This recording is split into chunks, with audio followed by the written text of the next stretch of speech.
Cae la tarde y en un rincón de la ciudad, en un pequeño jardín, alguien cuenta una historia, reflexiona en voz baja o conversa, paseándose bajo los árboles. Es hora de volver a casa, bajar la velocidad y darle tiempo al tiempo. Christian Warnken nos abre la verja de su jardín para que respiremos aire puro y oxigenemos el espíritu. En Pauta, aquí comienza Desde el Jardín, una presentación de Fundación Irarrázaval, desde 1920, al servicio de la educación, humanismo y técnica, y Grupo Viva, promoviendo la sostenibilidad en la empresa y los barrios. Lo esencial de toda exploración será volver al propio jardín y ver las cosas por primera vez, decía el poeta T.S. Eliot. Queridos y queridas radiovidentes que al escucharme me ven y al verme me escuchan en Antofagasta, en Temuco, en Viña del Mar, en Valparaíso, en Santiago, también a través de pauta.cl o de Spotify. Estoy abriendo la verja de madera de mi jardín en este frenético comienzo del mes de marzo, pero este jardín es un oasis. Y siempre que entro en el jardín me detengo a mirar las pequeñas flores milagrosas que aparecen, algún brote verde de un árbol o un árbol que se está secando. Y estaba hoy día recorriendo en la biblioteca mía, que está al lado del jardín, a un poeta francés, Philippe Jacotet, un poeta que falleció hace unos meses atrás. Le hicimos de hecho un homenaje aquí en el mismo programa. Era un poeta que siempre se detuvo a mirar las flores en el camino y las convirtió en tema central de su obra, es decir, la vida silvestre que aparece milagrosamente por todas partes alrededor nuestro y ante la cual pocas veces nos detenemos. Hay que recordar que el 3 de marzo es el Día Mundial de la Vida Silvestre, o sea, mañana hay que celebrar a la vida silvestre y por supuesto en el jardín no podíamos dejar de hacerlo. Dice Philippe Jacotet en un fragmentito que voy a leer solamente dentro de su libro Violetas: flores entre las más insignificantes y las más escondidas, ínfimas, al límite de la insipidez, nacidas de la tierra mullida por las últimas nieves del invierno. Y cómo, tan frágiles, pueden simplemente aparecer, salir de la tierra, mantenerse en pie, afirma en el comienzo de esta prosa poética Philippe Jacotet. Y para hablar de la vida silvestre, para hablar, no sé si de las violetas, pero sí a lo mejor de flores más nuestras que tengan que ver con nuestra propia flora nativa, vamos a conversar con Miquel Moya, diseñador, recolector de plantas silvestres comestibles, naturalista, que ha buscado develar los secretos de la flora silvestre en diversas zonas de Chile. Miquel, bienvenido al jardín, un gusto de conversar contigo esta tarde para celebrar anticipadamente el Día Mundial de la Vida Silvestre. Muchas gracias por la invitación también. Lo primero que quiero que nos cuente, antes de entrar a hablar de la vida silvestre, es cómo llegaste tú a este mundo de plantas silvestres. Entre otras cosas, hay un tema muy interesante del que vamos a hablar, las plantas silvestres comestibles, pero también te has preocupado de la diversidad y la belleza del patrimonio natural, no sé, los bosques del Maule y otros temas. ¿Cómo llegaste a dedicar tu vida a eso? Fue algo súper gradual en realidad, como que a mí siempre me gustó la naturaleza, desde chico, ir a los parques nacionales de vacaciones, y desde esa edad caché más o menos la diferencia entre el bosque nativo y las plantaciones, como que había ahí algo extraño pasando, y bueno, yo me dediqué al diseño gráfico, a la música, y nunca indagué mucho en la naturaleza, la disfrutaba mucho, pero no sabía casi ni un nombre, ni un árbol, ni nada.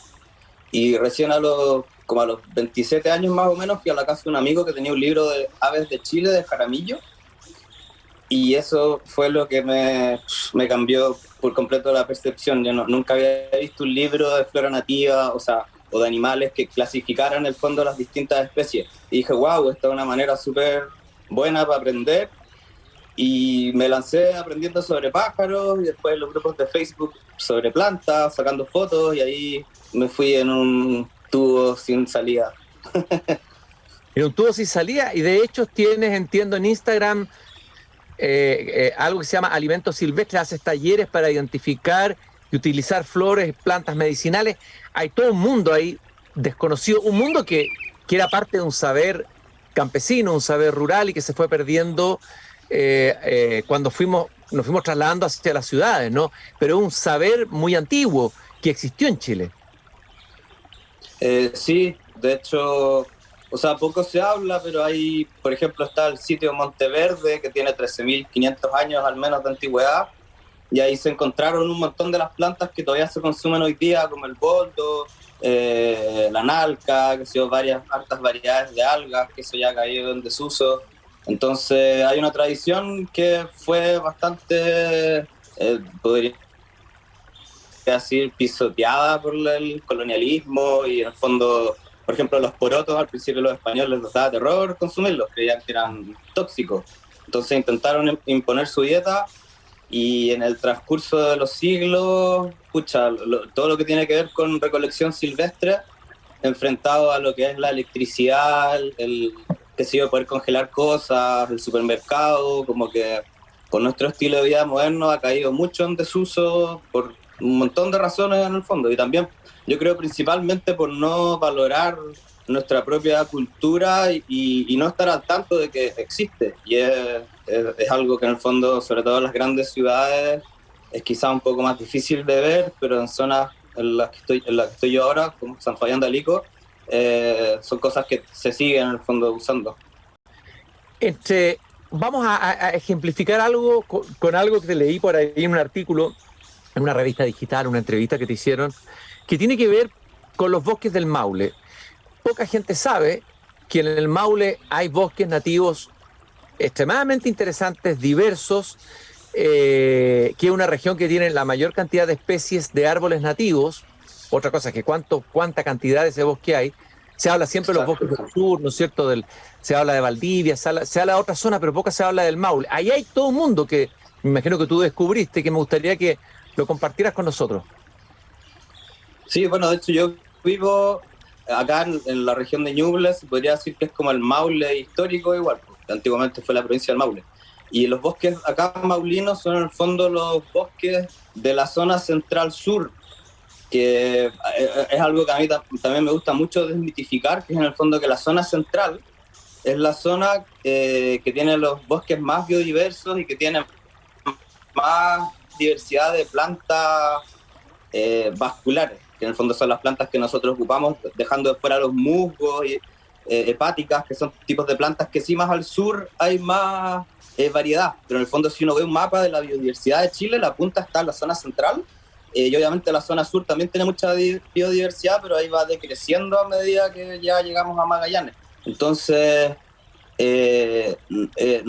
por esa razón también Arauco, que en el fondo está en la frontera entre la zona centro y la zona sur, era la zona más poblada cuando llegaron los españoles, porque aquí hay muchos recursos, hay mucha diversidad y sobre todo hay muchos frutos de árboles, de arbustos, que solo crecen acá. Por ejemplo, el yeuque, que estuve recolectando ayer, que es un árbol que crece más o menos del Maule hasta la Araucanía, en la cordillera, y da un fruto así bastante grande que le dicen uva de cordillera. Es un recurso que la gente acá sí, por ejemplo, los arrieros lo recolectan, lo deshidratan, lo guardan para el invierno cuando los recursos son más escasos. Que de hecho, bueno, ahora están teniendo un montón de problemas para deshidratar por las chaquetas amarillas que se comen todos los frutos. Entonces ahí, bueno, problemas de la modernidad. Oye, entiendo, Miguel, que el Maule se le llama que es un ecotomo, o sea que está en un lugar, una transición entre dos climas. Me imagino que eso tiene que ver también con su especificidad o su particularidad. Sí. En el fondo por lo general en biología, como las zonas de frontera son más biodiversas, y en el fondo el Maule es zona central, que se caracteriza por tener un verano extremadamente seco. En el fondo la flora se adapta a eso, a como a una larga estación sin agua, pero también empieza a acercarse al clima templado lluvioso del sur, típico de Valdivia. Entonces, a pesar de tener plantas que están adaptadas para veranos extremadamente secos. En las quebradas y en microclimas de los cerros sí aparecen las plantas que son más típicas de Valdivia, qué sé yo, como los canelos, las lumas, qué sé yo, y así con un montón de plantas. ¿Y cuáles serían los árboles, ya nombraste uno, pero emblemáticos del Maule, digamos, de esta zona de bosques que no es tan conocida por la mayoría de la población? Los árboles emblemáticos, por ejemplo, uno es el gualo, que le dicen el roble maulino, que en el fondo es una especie de esa misma familia, pero la corteza parece como una torta mil hojas, es más sí. abundante acá en esta zona, y comparte también espacio con el roble más típico, el roble chileno, y también está el híbrido, que se hibridiza el roble y el gualo y aparece la guala, que también es muy típico de acá. Ese igual es un árbol bien grande, que puede llegar a ser muy largo, ¿no? Muy grande, ¿no? Sí, o sea, en el fondo todos los árboles de esa familia, de Nothofagus, son siempre los árboles dominantes en su ecosistema. O sea, son los más grandes, los más altos, los más abundantes. Entonces así con el gualo, el roble, el coihue, la lenga y el ñirre, todos esos árboles son de esa familia. Bueno, y de hecho también hay uno que es endémico de la región del Maule, que se llama el ruil. Y ese crece solamente en la cordillera de la costa, que en el fondo acá las forestales devastaron de tal manera que en la costa del Maule solo queda el 3% del bosque nativo, el resto son puras plantaciones. Entonces este árbol, el ruil, está así amenazado, rodeado por plantaciones, está completamente amenazado y es muy escaso. Y el queule, entiendo que tú has trabajado o has recolectado, te has preocupado del queule. Sí, el queule también es un árbol, es similar al yeuque, pero este es de la cordillera a la costa y tiene un fruto bastante grande, lo que es raro para los árboles chilenos. Por lo general, todos los árboles que tienen frutos grandes tienen una distribución bastante reducida porque se están extinguiendo naturalmente, porque en el fondo los animales que los propagaban, lo más probable es que fueran dinosaurios, que ya se extinguieron. Entonces la fauna local como que por lo general no tiene las competencias para dispersar estos frutos. Caen y quedan ahí, entonces al árbol le cuesta como expandirse su distribución. ¿Y este bosque podrá ser resiliente con los cambios climáticos? Si uno tuviera que mirar los distintos bosques que hay en Chile, los distintos climas, las distintas zonas, ¿cómo va a resistir este bosque o cómo está resistiendo al cambio climático en relación a otros, al bosque templado del sur, etcétera? Pucha, yo he visto, se ve por ejemplo ahora acá el otoño llegó antes, los árboles ya se le están cayendo las hojas y se nota que árboles grandes muertos, o sea, en el fondo el bosque resiste y los árboles van a crecer menos, quizás las distribuciones se van a restringir un poco, como que en el fondo está bajo una gran presión, pero acá yo, por lo que he visto personalmente, siento que no es tan grave como lo que está pasando en Santiago con el bosque esclerófilo, que ahí el bosque literalmente está agonizando. Entonces, en el fondo, cada latitud va a tener sus distintas problemáticas. En el fondo, el bosque va a resistir a medida del tiempo, solo que yo creo que va a ir perdiendo biodiversidad a medida que ciertas plantas se van a ir extinguiendo localmente. Y ahí está por verse si, qué sé yo, logra resistir, si las plantas logran moverse de latitud en latitud, eso está por verse. Hablaste del bosque esclerófilo, ahí tenemos otra gran reserva, digamos, poco conocida, incluso por los que viven, para qué decir los que viven en Santiago. ¿Cuál es la diferencia entre el bosque esclerófico y este bosque maulino, por decirlo así? ¿Cuál es su especificidad, si pudiéramos comparar estos dos bosques? Es que de hecho el bosque maulino es súper complejo y contiene también al bosque esclerófilo.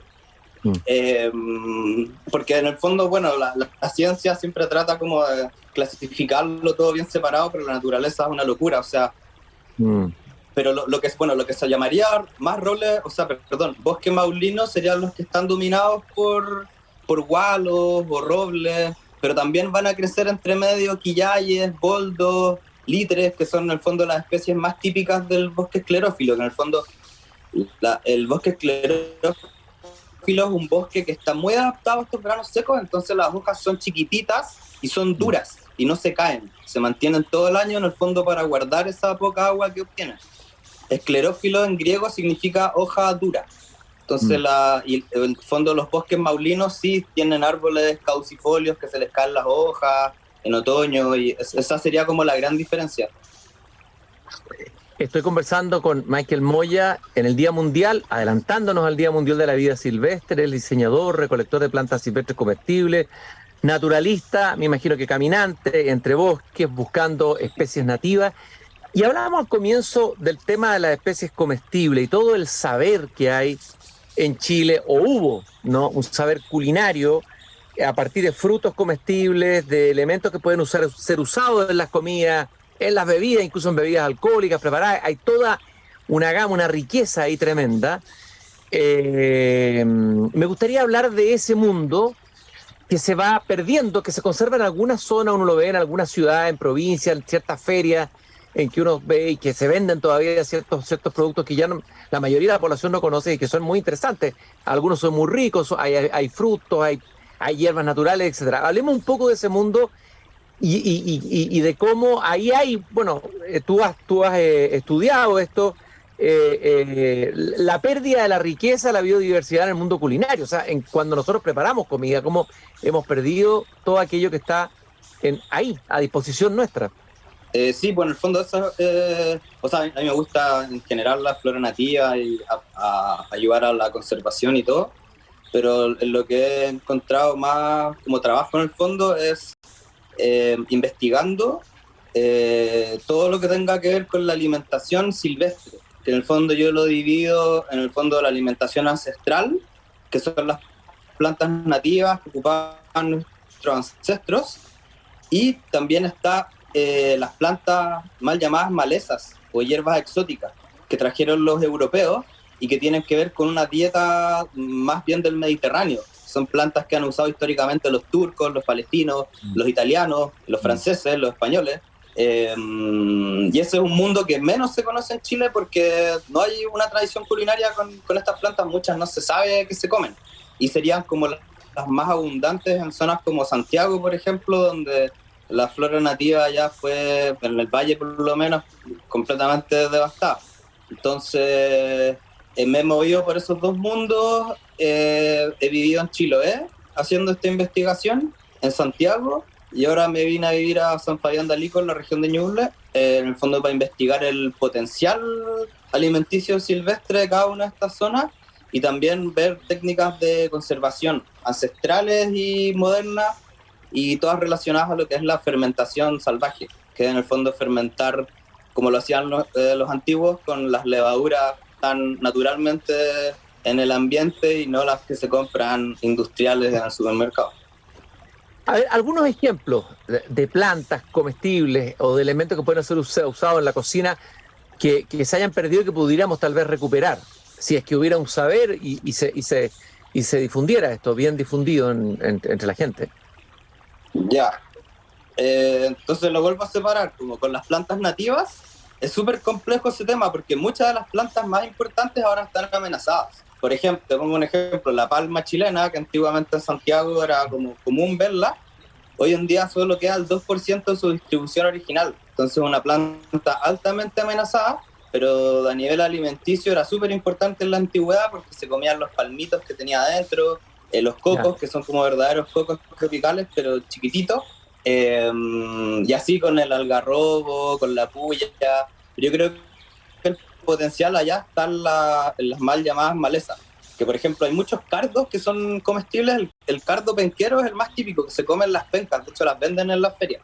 Y este cardo, antes de, o sea, en el verano, al final del verano, tira unas alcachofas silvestres, que eso sería una de las cosas que yo más destacaría de las plantas silvestres comestibles en Santiago. Estas mini alcachofas silvestres que son deliciosas.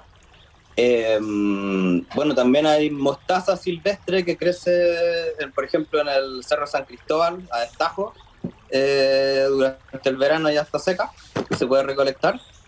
Y también en los cerros de Santiago, cuando empieza la primavera, empiezan a salir como unos tipos de brócoli silvestre que se llama rapistro.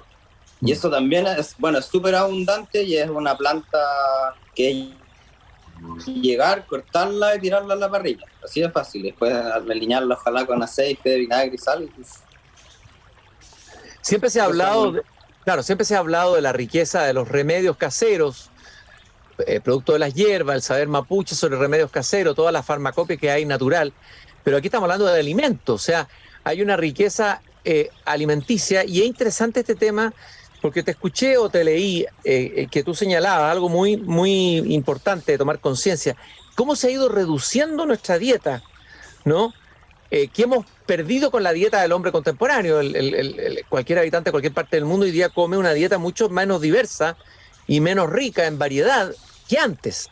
¿Y qué es lo que se pierde con eso, ¿no? ¿Cuáles son las pérdidas que hemos tenido con una dieta cada vez más homogénea, por decirlo así, porque se reduce ciertos elementos básicos, una cantidad, cuando en realidad las posibilidades no digo que sean infinitas, pero son innumerables? Las posibilidades son innumerables. O sea, creo que la dieta normal de una persona tiene como 30 alimentos diferentes y uno en esta región podría tener perfectamente 200 alimentos distintos incorporados en la dieta. Entonces, la recolección silvestre también es una oportunidad para diversificar lo que uno come, los sabores, las texturas, y en el fondo al siempre elegir las mismas cosas, lo que se pierde es la biodiversidad de las pequeñas semillas campesinas que se han, en el fondo, adaptado a distintos climas, y eso todos los años se van perdiendo porque la gente al final prefiere plantar algo más viable económicamente, que son las verduras modernas, que son más grandes, producen más rápido. Entonces los pequeños campesinos muchas veces se ven obligados a cambiar sus semillas tradicionales.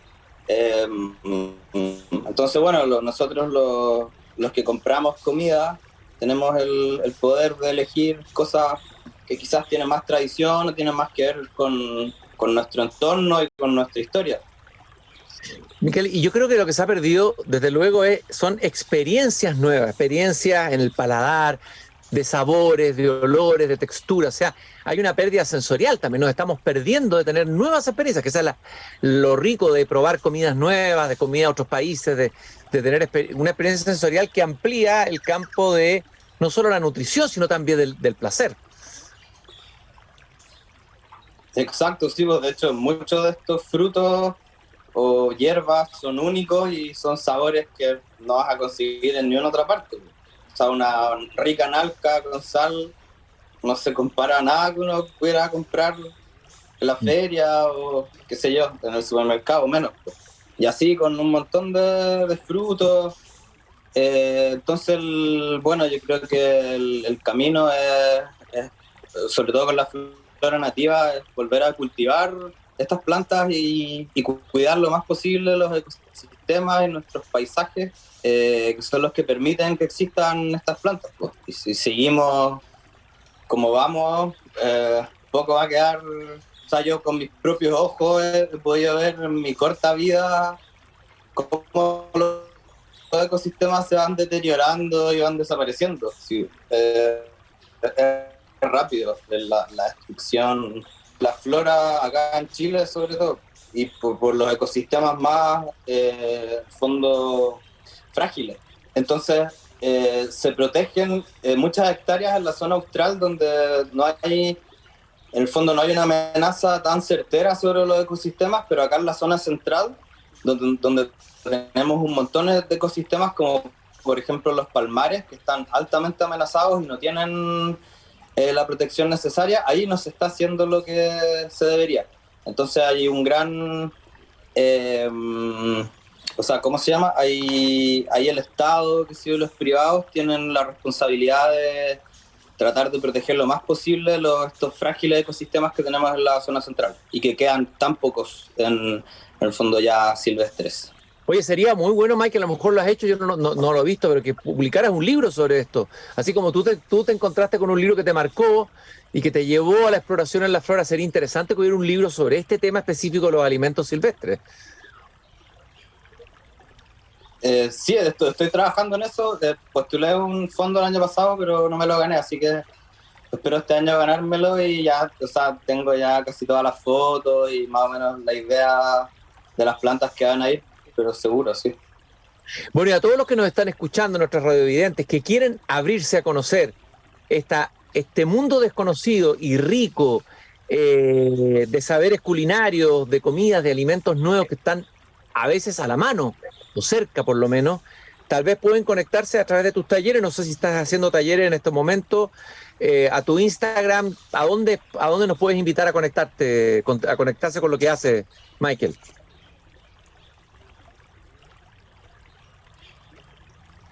La información la subo al Instagram, alimento.silvestre. De ahí Alimento. sí pronto se vienen más talleres, plantas, funciona como una guía. También el Instagram hay fotos, entonces funciona más o menos como una guía virtual. Yo te agradezco mucho este recorrido que hemos hecho, acercarnos al mundo de las plantas silvestres comestibles de Chile, a la riqueza y biodiversidad de los bosques del Maule, al Queule, etcétera. Abrir nuestro campo de percepción, de conocimiento y también de compromiso con esta naturaleza que está, como tú muy bien señalas, hoy día en peligro. Gracias por habernos acompañado esta tarde en este paseo por este jardín, Michael. Muchas gracias a ti por la invitación, fue un gusto. Y nosotros les recordamos que nos acompaña el Grupo Viva, comprometido con la sustentabilidad en los barrios y llevando cultura al interior de la construcción. También Fundación Irarrázaval. Todos los lunes conversamos en Desde el Jardín con profesores de Chile. Gracias por habernos acompañado. Viva la vida silvestre, cuidémosla, tomemos conciencia de ella, celebremos mañana con nuestros hijos, enseñándoles, mostrándoles libros, llevándolos a los bosques, haciéndolos vivir la experiencia de la riqueza de la vida silvestre que está tan cerca nuestras grandes maestras, las plantas, los árboles, etc. Nos encontramos mañana nuevamente aquí a las 8 de la tarde cuando vuelva a abrir la verja de madera de este jardín. Gracias. Es hora de cerrar la verja de madera del jardín. Pero Christian Warnken la volverá a abrir todos los días de lunes a viernes a las 20 horas en Radio Pauta, cuando comience de nuevo Desde el Jardín. Una presentación de Fundación Irarrázaval, desde 1920, al servicio de la educación, humanismo y técnica. Y Grupo Viva, promoviendo